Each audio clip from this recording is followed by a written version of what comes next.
শীতের সিজনে নতুন আলু দিয়ে এই রেসিপিটা খুবই ভালো লাগে। রুটি পরোটার সাথে তো একেবারে অসাধারণ লাগে, মনে হবে যেন মাংসই খাচ্ছি। খিচুড়ির সাথে, পোলাওয়ের সাথে কিংবা ভাতের সাথেও দারুণ লাগে।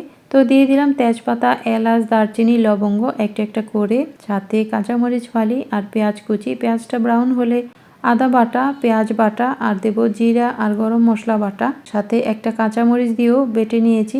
খুব সুন্দর একটা ফ্লেভার হবে। তো অল্প পানি দিয়ে মশলাগুলো কষিয়ে এখানে দিয়ে দেব হলুদের গুঁড়া, মরিচের গুঁড়া, লবণ, জিরা গুঁড়া।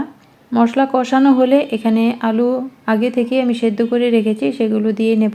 এই মশলার সাথে আরও কিছুক্ষণ কষিয়ে নেব যেন আলুর ভেতরে লবণ মশলা যায়। তারপরে এখানে পরিমাণ মতো পানি দিয়ে দিতে হবে। যেহেতু আলু আগে থেকেই সেদ্ধ করা, আর এখানে আমি বেশিক্ষণ রান্না করব না, 10 মিনিট চুলার জালটা মিডিয়ামে রেখে জাল করব। মাখা মাখা যখন হবে তখন উপরে ধনেপাতা দিয়ে দেব আর টালা জিরা গুঁড়া দিয়ে দেব।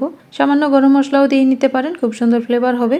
আর এই আলুর কারিটা খেতে কিন্তু খুবই ভালো লাগে। গ্রেভিটা যেমন মাখা মাখা হয় আর আলুটাও বেশ মশলাদার, খেতে দারুণ লাগে। তো আপনাদের কেমন লাগে অবশ্যই কমেন্ট করে জানাবেন। আর দেখুন এর গ্রেভিটা কত সুন্দর হয়েছে, একেবারে ঘন একটা গ্রেভি হয়েছে।